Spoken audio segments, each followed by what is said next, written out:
আজকে আমরা জর্ডান পিটারসনের একটা ইউটিউব ভিডিও নিয়ে একটু আলোচনা করব। শিরোনামটা হলো Jordan Peterson fix yourself before it's too late. Hmm. এখানে যেমন ব্যক্তিগত উন্নতি, সত্যি বলার মতো ব্যাপার, জীবনের মানে খোঁজা এসব জরুরি বিষয় নিয়ে কথা বলা হয়েছে। হ্যাঁ, আমাদের লক্ষ্যটা হলো এই ভিডিও থেকে মূল ভাবনাগুলো ইনসাইটগুলো বের করে আনা। ঠিক, যেগুলো হয়তো আমাদের নিজেদের চলার পথে জীবনে কাজে লাগতে পারে। আচ্ছা, আমরা দেখব যে কিভাবে ছোট ছোট বদল, সত্যি কথা বলা বা ধরুন দায়িত্ব নেওয়া, এগুলো দিয়ে জীবনে উন্নতি করা যায়। দারুণ। তাহলে আসুন শুরু করা যাক। একটা বিষয় আমার খুব মনে গেঁথেছে, ওই যে রাতে নিজেকে প্রশ্ন করার ব্যাপারটা। ও হ্যাঁ, আত্মপ্রতিফলন বা সেলফ রিফ্লেকশন। হ্যাঁ, আমি এমন কি ভুল করছি যা আমি জানি যে ভুল, যা আমি ঠিক করতে পারি এবং করব। হুম। সোর্স বলছে এই যে সৎ প্রশ্নটা, এটা নাকি খুব পাওয়ারফুল। উত্তরটা হয়তো সবসময় আরামের হয় না, কিন্তু একদম। আর ইন্টারেস্টিং ব্যাপার হলো, এখানে কিন্তু বিশাল কোনো লাফ দিতে বলা হচ্ছে না। না তো। না, বরং খুব ছোট বাস্তবসম্মত উন্নতির ওপর জোর দেয়া হয়েছে। আচ্ছা। নিজের জানা ভুলগুলো, যেগুলো আমরা জানি যে ভুল করছি, সেগুলো একটু একটু করে শুধরে নিলেই নাকি অবিশ্বাস্য গতিতে উন্নতি হয়। সত্যি অবিশ্বাস্য গতিতে। হ্যাঁ, ভিডিওতে এটাই বলা হচ্ছে। ফোকাসটা হলো গতকালকের আমির চেয়ে আজকের আমি কতটা ভালো, অন্যের সাথে তুলনা করে নয়। এই অ্যাপ্রোচটা ভালো, ছোট পদক্ষেপে শুরু করা। এটা তো বেশ শুরু করাটাও সহজ। ঠিক তাই। আর এই যে নিজের প্রতি সৎ থাকা, এর সাথেই কিন্তু সত্যি বলার বিষয়টা জুড়ে আছে, তাই না? হ্যাঁ, একদম।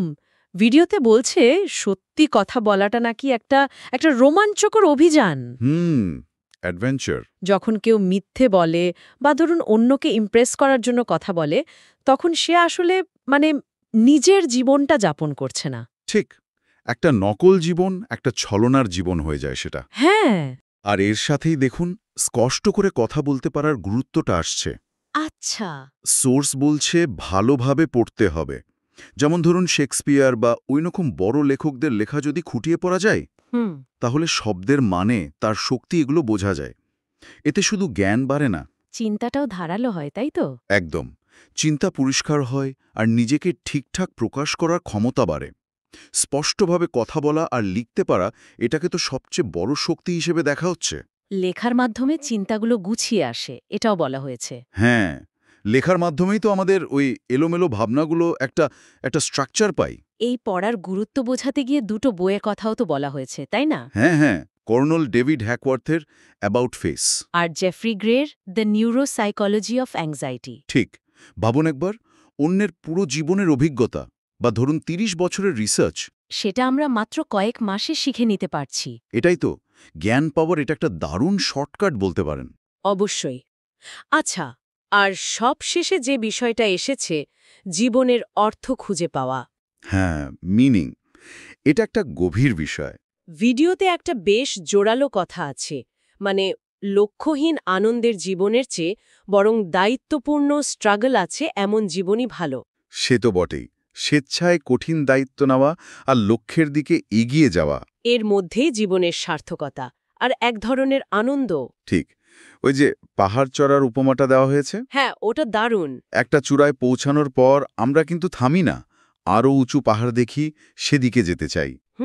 মানুষের স্বভাবই এটা।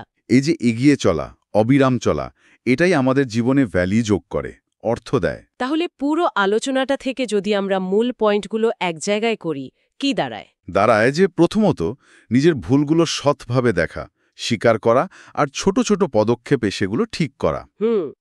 দ্বিতীয়ত, সত্যি বলা, নিজের জীবনের প্রতি সৎ থাকা। একদম। তৃতীয়ত, পড়া আর লেখার মাধ্যমে নিজেকে আরও শানিত করা, স্পষ্টভাষী হওয়া। ঠিক।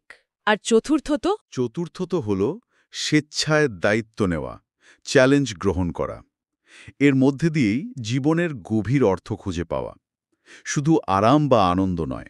বাহ, খুব সুন্দরভাবে বললেন। তাহলে আজকের মতো এখানেই শেষ করি। হ্যাঁ, তবে শেষে শ্রোতাদের জন্য একটা ভাবনার খোরাক রেখে যাই। অবশ্যই। যদি আজকেই একটা ছোট, হয়তো একটু কঠিন, সত্যি কথা বলার সিদ্ধান্ত নেওয়া হয়, অথবা নিজের জানা একটা ভুল শোধরানোর জন্য ছোট্ট একটা স্টেপ নেওয়া হয়, হুম। তাহলে সেটা লম্বা দৌড়ে, মানে জীবনের দীর্ঘ যাত্রায় ঠিক কতটা বড় পজিটিভ পরিবর্তন আনতে পারে, এটা নিয়ে একটু ভাবা যেতে পারে, তাই না? দারুণ প্রশ্ন। এটা নিয়ে অবশ্যই ভাবা উচিত।